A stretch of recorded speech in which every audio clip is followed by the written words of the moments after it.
Hey guys, welcome back to another Architectural Real Talk. And today's topic is quite simple. Are we a useless field? So this comment was placed on my engineer versus architect video, where in summary, I talked about how architects create problems and engineers solve them. And I only have two reasons why this comment can be actually placed on this video. Either he pursued the field of architecture and found that, hey, there's no work-life balance. There's so many issues when I'm dealing with clients and all of this stuff. The pushback makes it feel like engineering is a better field. Or the person is an engineer and he truly feels that architects themselves do not have a specific role. Either way, one way or another, architects are necessary. And there's like 5 or 6 reasons that I can come up with why architecture is still important and relevant to the world. So let's go ahead and dive right in. So one of the first reasons I can think of is that we think about building design concept. A design concept is what the building or the idea of the building is built around. And what you're looking for is how is the building tied together when it comes to looking at overall experience. We're talking about how is the building making an impact into human history. We're talking about looking at architectural historic evidences. We're looking at moving forward a movement. There's a specific thing that we do when it comes to analyzing the site and then coming up with a main idea for the building and then coming up with multiple design strategies. And this makes a building a cohesive part of the urban fabric. This is something that engineers don't actually contemplate upon because a building cannot be a random object on site. It has to have a good dialogue between function and form. We holistically problem solve when it comes to any building. We're not particularly focused like engineers where they go, oh, this is structural engineering, this is mechanical, this is electrical, this is my expertise, I'm doing plumbing.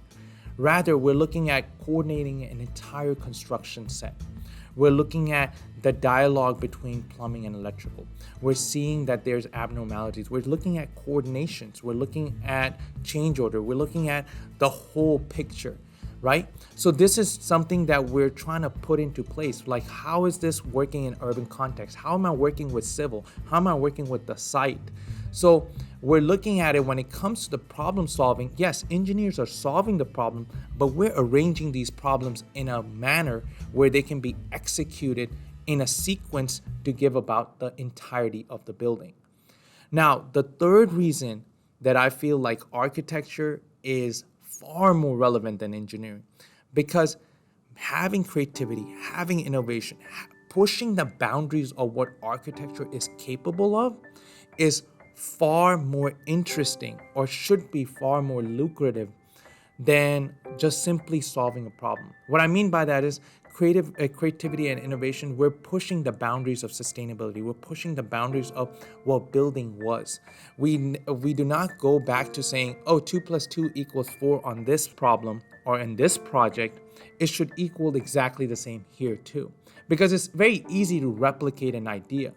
But it takes a lot more effort to understand the context and then placing your building inside of it. I'm trying to understand how the building can come into existence and not improve from its predecessors. Something that's always bothers me is if I'm dropping the same building for the past 30 years, have I just improved the systems as far as the technical aspect is concerned, but I have not improved the building circulation, I haven't improved the spaces, then what have I technically improved? Just bare bones. I have not added more meat to it. I haven't redesigned it, right? It stayed a dog and it never evolved into a human. How can I make it even more dialogue? How can I make a stronger connection with the user inside of the building? Project leadership.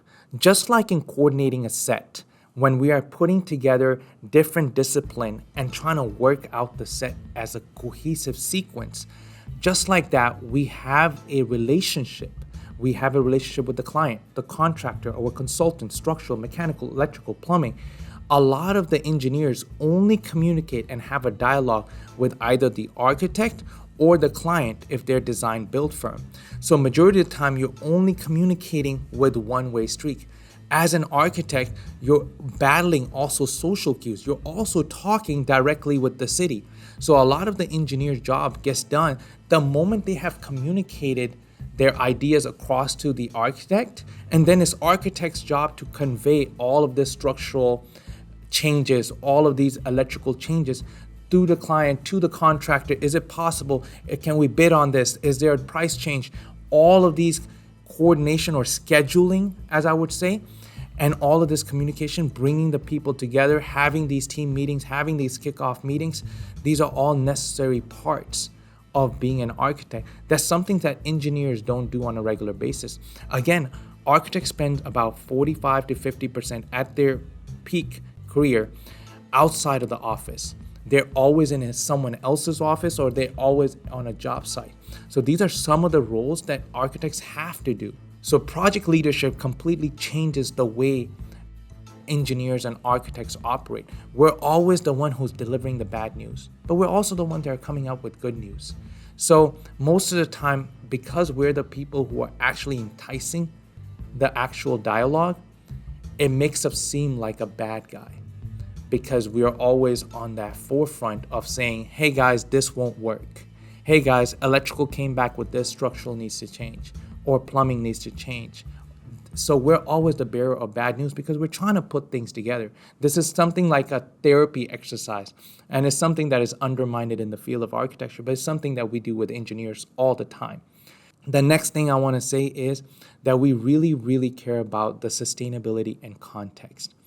That we really worry about what the environment will be like. How can building be 70% more efficient? How can we have LEED? How can we push the boundaries when it comes to getting Energy Star? How can we tell the client or convince the client to reduce waste? How can we have less soil runoff? How can we change the context? Pretty much like, for example, if we have a bus stop, how can I provide it an amenity? We're trying to integrate our building into the fabric as much as possible. But at the same time, we're also having this dialogue with the city, with the context, with the farm, with the rural landscape. Like, how am I going to make this building situate into the site? Because when engineers, when they're solving and they're trying to put a road through, their last concern is this is going through a cow pasture. Their last concern is this is going to pretty much disrupt traffic and all of these things. Yes, there are traffic coordination engineers and we're looking at thoroughways and stuff, but at the same time, this dialogue starts happening with the architect, and especially at a building level, how do we actually move about creating it in a sustainable way? And lastly, and something that differentiates architects the most, is that we worry about the space. I've had an engineer that had solved a problem, and he said, hey, we can provide this bathroom under the stair, we can do this. And I was like, well, the ceiling's gonna be 6'10" bare minimum. And this is a $450,000 house. That doesn't seem right for someone to pay for that and be given a 7-foot ceiling.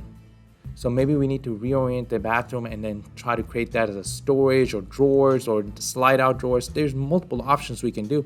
But again, we're thinking about the user experience. We're thinking about how a person navigates through the space. We're actually thinking about the person as he stands in that space. How is he receiving air conditioning? How is he receiving light? Where is he looking at? What are his views? So all of these things put into play allows the architect to have a different viewpoint or a different set of glasses to the same building. So at the end of the day, our realization is the same. At the end of the day, we high-five each other, we celebrate the fact that we have a cohesive building, but each played a different role. So I hope you understand that neither field is useless. It's just one is a counterpart to the other. Just like black and white, you gotta have a polar opposite where they see something that the other person cannot. And hopefully this dialogue will lead to a more cohesive architectural style to develop, so we can have engineers giving problem-solving ability to the new world problems. Until next time. Follow for more content.